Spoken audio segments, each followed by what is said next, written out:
نجوم و کواکب، شمس و قمر، حجر و شجر، پہاڑوں پر شام و سحر، نور و بشر، جنت، حور و غلمان، بیت اللہ، بیت المقدس، بیت عزت، بیت معمور، لوح قلم، لوح محفوظ، سدرۃ المنتہا، عرش مولا، ساری کائنات اٹھا کر اگر ایک پلڑے میں رکھ دو اور محمد مصطفیٰ کی ذات کو دوسرے پلڑے میں کھڑا کرو تو میرا اور میرے اکابر علماء دیوبند کا عقیدہ ہے کہ ساری کائنات کم، محمد کی ذات ساری کائنات سے اعلیٰ۔ یہ عقیدہ ٹھیک ہے یا غلط؟ یہ عقیدہ ٹھیک ہے یا غلط ہے؟ لیکن میں کہتا ہوں کہ اس نبی کے شان پہ آج ملا فتویٰ بازی کرتا ہے کہ جناب یہ دیوبندی نبی کے گستاخ، اگر کوئی پوچھے کیوں تو وہ کہتا ہے اس لیے کہ نبی کا شان بیان نہیں کرتے۔ جب کوئی آدمی غیر متاثر سنی ہماری زبان سے نبی کا شان سن کر جاتا ہے تو پھر وہ اس کو جا کر بتاتا ہے کہ تم کہتے ہو وہ مانتے نہیں، لیکن جو اس نے سنایا وہ میں نے آپ سے بھی نہیں سنا، تو پھر وہ کہتا ہے کہ جناب شان تو مانتے ہیں لیکن نبی کا میلاد نہیں مناتے۔ لیکن جب کوئی میری زبان سے نبی کے میلاد کا وہ شجر نسب سن کے جاتا ہے پھر وہ بتاتا ہے کہ تم تو کہتے ہو میلاد مانتے نہیں، لیکن اس نے تو آدم علیہ السلام سے لے کر حضور اکرم تک نبی کی ساری ولادت کی کڑیاں ملائی اور نبی کا پورا شجر نسب بتایا۔ پھر وہ تیسری بات کرتا ہے، کہتا ہے میلاد تو مانتے ہیں لیکن نبی کا میلاد مناتے نہیں۔ وہ پوچھتا ہے وہ کیسے؟ پھر وہ ملا کہتا ہے کہ جناب میلاد اس طرح ہو کہ 12 ربیع الاول کا جلوس نکالا جائے اور پھر اس جلوس میں گھوڑا سجایا جائے اور اس جلوس میں ریوڑیاں جلیبیاں تقسیم کی جائیں اور ملا کے پیٹ کا جہنم بھرا جائے، پھر میلاد کہاں ادا ہوتا ہے؟ لیکن میں کہا کرتا ہوں کہ میں نے تو پوری تاریخ میں، میں نے تو پورے ادوار میں جہاں بھی نظر دوڑائی مجھے کہیں پر بھی 12 ربیع الاول کا جلوس پوری کائنات کی تاریخ میں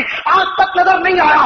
آپ پیغمبر کا دور ختم نبوت اٹھا کر دیکھو، نبی کے ختم نبوت کے دور میں 23 مرتبہ ربیع الاول آیا، کوئی جلوس نہیں نکلا۔ پھر پیغمبر کے بعد صدیق اکبر کے دور خلافت میں 2 مرتبہ ربیع الاول آیا، کوئی جلوس نہیں نکلا۔ پھر فاروق اعظم کے دور خلافت میں 10 مرتبہ ربیع الاول آیا، کوئی جلوس نہیں نکلا۔ پھر عثمان غنی کے دور خلافت میں 12 مرتبہ ربیع الاول آیا، کوئی جلوس نہیں نکلا۔ پھر علی المرتضیٰ کے دور خلافت میں 5 مرتبہ ربیع الاول آیا، کوئی جلوس نہیں نکلا۔ پھر امیر معاویہ کے دور خلافت میں 19 مرتبہ ربیع الاول آیا، کوئی جلوس نہیں نکلا۔ پھر عمر بن عبد العزیز کے دور خلافت میں 2 مرتبہ ربیع الاول آیا، کوئی جلوس نہیں نکلا۔ پھر امام بخاری کے دور میں 38 مرتبہ ربیع الاول آیا، کوئی جلوس نہیں نکلا۔ امام ابو داؤد کے دور میں 55 مرتبہ ربیع الاول آیا، کوئی جلوس نہیں نکلا۔ اور امام نسائی کے دور میں 70 مرتبہ ربیع الاول آیا، کوئی جلوس نہیں نکلا۔ اور پھر امام ابو حنیفہ کے دور میں 40 مرتبہ ربیع الاول آیا، کوئی جلوس نہیں نکلا۔ امام شافعی کے دور میں 53 مرتبہ ربیع الاول آیا، کوئی جلوس نہیں نکلا۔ امام مالک کے دور میں 64 مرتبہ ربیع الاول آیا، کوئی جلوس نہیں نکلا۔ احمد بن حنبل کے دور میں 40 مرتبہ ربیع الاول آیا، کوئی جلوس نہیں نکلا۔ اور پیران پیر شیخ عبد القادر جیلانی کے دور میں 48 مرتبہ ربیع الاول آیا، کوئی جلوس نہیں نکلا۔ اور بہاؤالدین زکریا ملتانی کے دور میں 71 مرتبہ ربیع الاول آیا، کوئی جلوس نہیں نکلا۔ فرید الدین گنجگا کے دور میں 90 مرتبہ ربیع الاول آیا، کوئی جلوس نہیں نکلا۔ اور اگر نبی کا جلوس 12 ربیع الاول سے میلاد کا جلوس شریعت سے ہوتا، نبوت کے دور میں ہوتا، خلافت کے دور میں ہوتا، ولایت و امامت کے دور میں ہوتا، ہم بھی ضرور نکالتے۔ لیکن جب نہ نبوت کے دور میں، نہ خلافت کے دور میں، نہ امامت کے دور میں، نہ ولایت کے دور میں، تو یہ تیرے پیٹ کا دھندا تو ہو سکتا ہے، نبی کی سنت نہیں ہو سکتا۔ ایک اور بات کرتا جا، ملا جی کیا کرتا ہے ادھر؟ میں کہا کرتا ہوں کہ ملا جی یک رنگ ہو جا، دو رنگی چھوڑ دے، دو رنگی چھوڑ دے، یک رنگ ہو جا، یا پھر موم بم یا سراسر سنگ ہو جا۔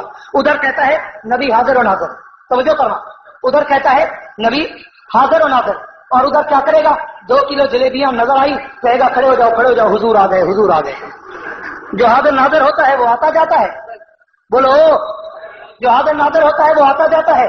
کبھی تم نے سنا ہے کہ اللہ آ رہا ہے، اللہ جا رہا ہے؟ ملا جی یہ حاضر ناظر کا عقیدہ بدل گیا، یہ ڈرامہ بدل، قوم کو بے وقوف کرنا بدل۔ ادھر کہتے ہیں نبی ہر وقت ہر جگہ پہ حاضر، ادھر کہتے ہیں کھڑے ہو جاؤ، نبی آ گئے۔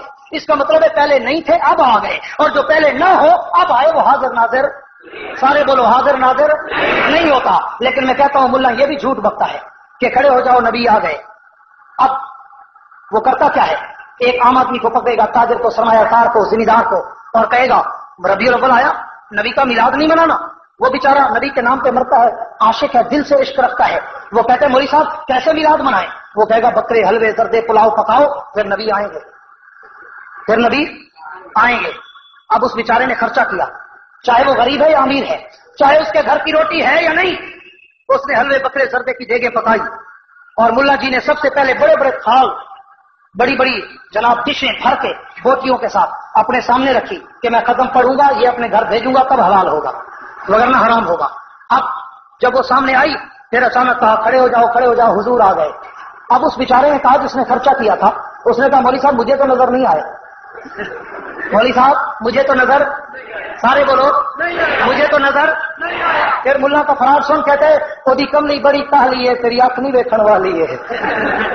تو اس نے کہا اچھا مولوی صاحب پھر تم نے تو دیکھا نا، آپ کو تو نظر آئے؟ کہتا ہاں ہاں مجھے نظر آئے، تو میں نے کہا کھڑے ہو جاؤ، حضور آ گئے۔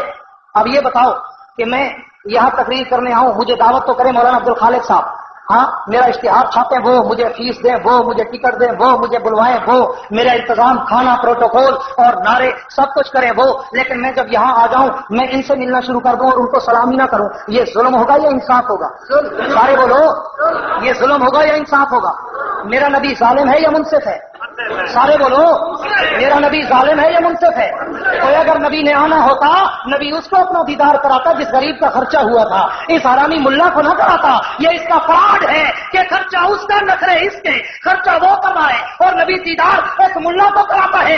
اس کا مطلب ہے سراسر چھوٹ، اگر نبی آتے تو اس کو اپنا دیدار ضرور کراتے، جس نے خرچہ کیا اور اس کو دیدار نہ ہونا بتاتا ہے کہ ملا نے پیٹ کا سامان بنایا ہوا ہے، وہ نبی کا عاشق نہیں، نہ نبی آیا نہ نبی گیا، اور جہاں نبی نے جانا ہوتا ہے وہاں انتظام تو دے کہ رب جنت کو سوارے، جہنم کو بند کرے، برات کو زمین پہ بھیجے اور نوری فرشتوں کا سردار جبریل برات کی مہار پکڑے، 70,000 فرشتے قطاریں بنا کر درود و سلام کی بارش برسائیں، 1,24,000 نبی بیت المقدس کے دروازے پر سلام کرنے کے لیے قطاریں بناتے کھڑے ہوں، اور جہاں میرا نبی جائے یہ انتظام ہوتا ہے، اور یہ ملا 2 کلو جلیبیوں پہ نبی کو بلا لیتا ہے۔ اب وہ عاشق ہے یا گستاخ ہے؟ ایمان سے کہنا، جو نبی کو در در پہ بلائے وہ عاشق ہوتا ہے یا گستاخ ہوتا ہے؟ اب میں کہا کرتا ہوں کہ اب جس کے جی میں آئے وہ لے اس سے روشنی، ہم نے تو دل جلا کر سر عام رکھ دیا ہے،